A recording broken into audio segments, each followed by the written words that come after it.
Mabuhay, fellow human beings! Ronnie Protasio here with some important announcements. It would be good that as early as now, we lay down our expectations from this class so we can avoid problems later on. So let's begin. In this video, I want to go through some steps to success. I also want to talk about Workspace, also by getting on a schedule. I'll talk about character. We'll have a little story time. And of course, as always, no matter what you're doing, always do your best. These will be our goals this semester. 1. To be the successful student we want to be. 2.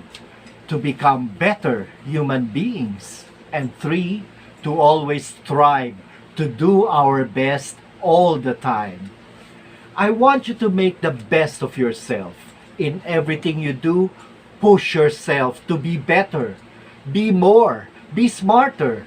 Try learning new skills and hobbies. Don't be afraid to try something new. You're going to make the best of yourself because the world out there is tough, guys.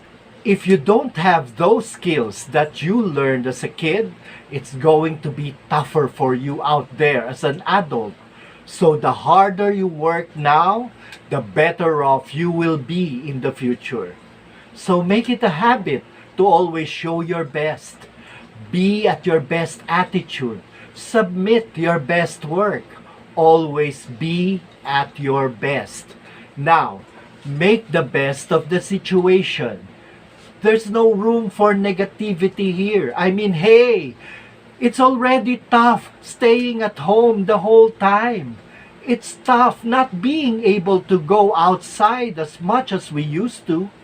But we're going to make the best of it.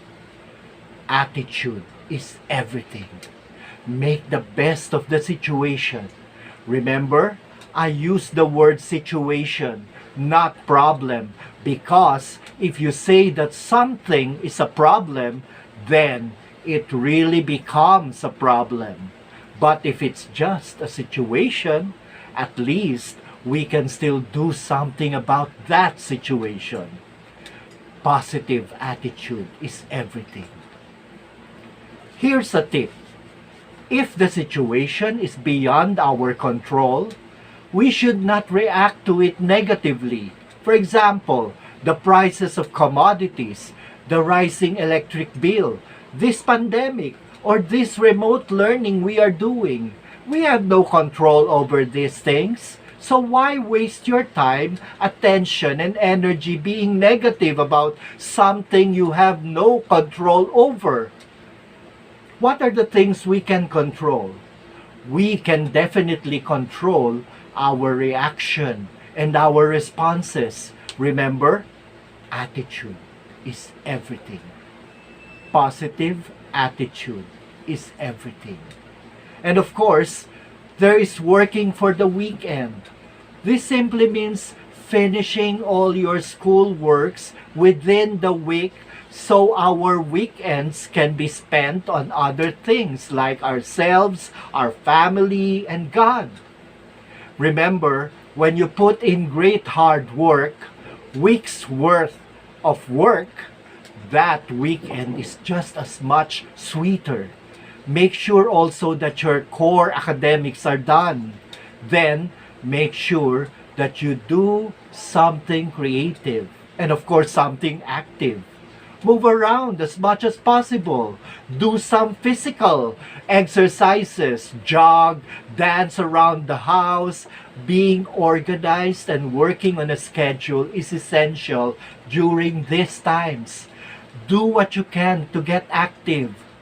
So work for the weekend, my fellow human beings. With regards to our daily steps to success, I want you to know exactly what it takes to be successful, not only in this class, but also in your life as a student. So first, you're always going to check those teacher directions and instructions. Whatever the teacher asks is exactly the most important thing there.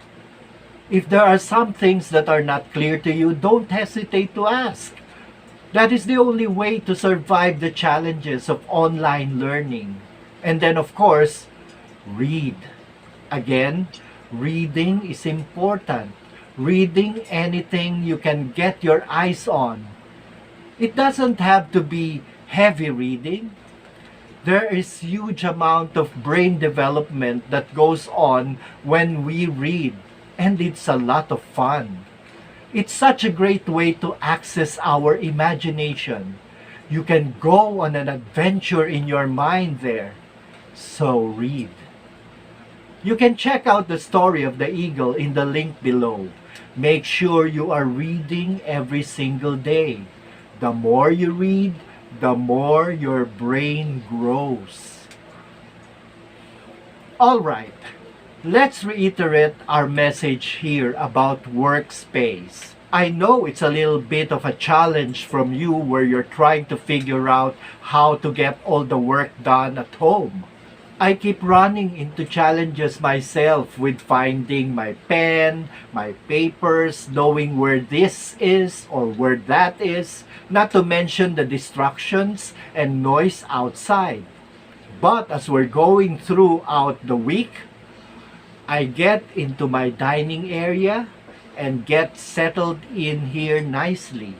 So I think I'm starting to get a pretty good workspace. Let's think about some of the key details here. 1. Find a place with good lighting. You have to be able to see what you're doing. Also, you need to spread out a little bit.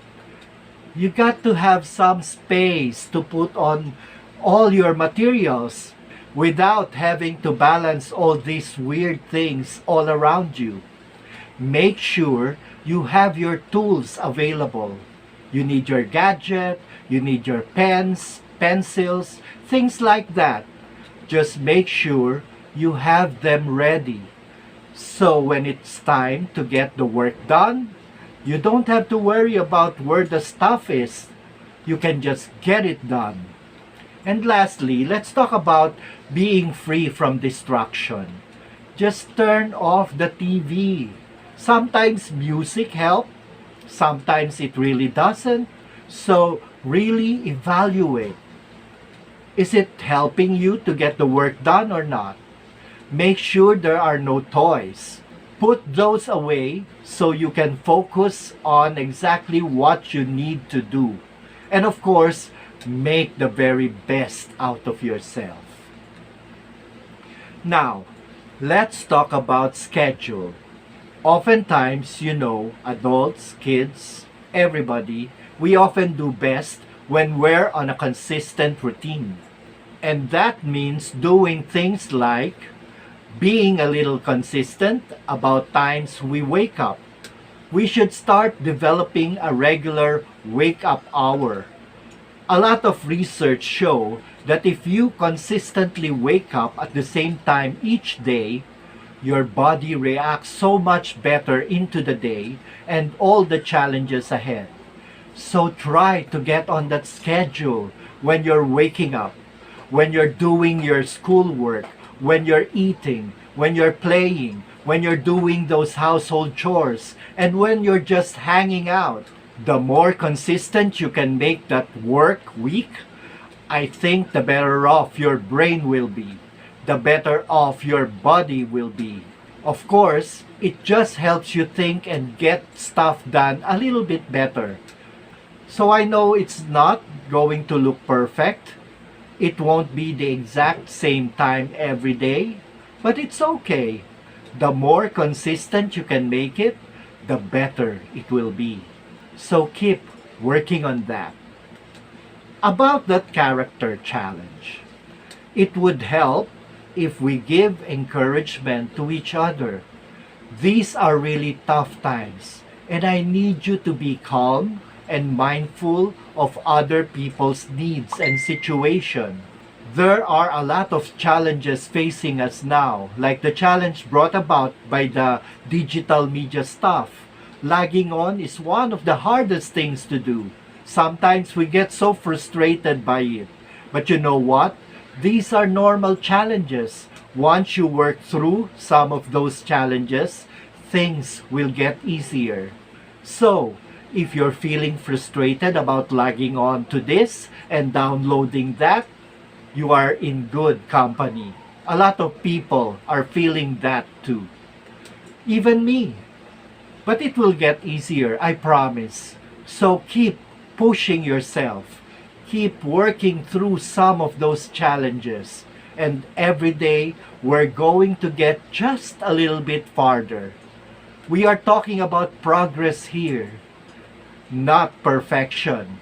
If you keep working on it, you will make that progress and results will come. So you can do it, my fellow human beings. Keep working hard. Alright, with the story time, I posted another video. It's a story of the eagle and the pains and hardships it experiences just to be able to live and survive. Just like our situation now. After watching the video, write your thoughts and ideas about it in a writing activity that follows. I really wish we could share stories together when the good times come again. As I've said from the beginning, you can check out my FB Messenger account if you have questions and if you need to consult me about something. Please do the questioning between 9 a.m. to 9 p.m. only. Teachers need some rest too. I hope you learned something from this video. Don't forget to read every day. No exemption. That rule goes to everybody. Read every day because it's what's best for you. Other than that, my fellow human beings, I want to wish you all a good day.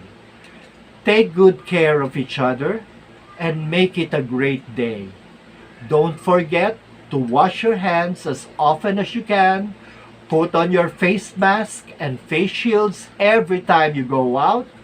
Observe social distancing and stay safe and healthy always.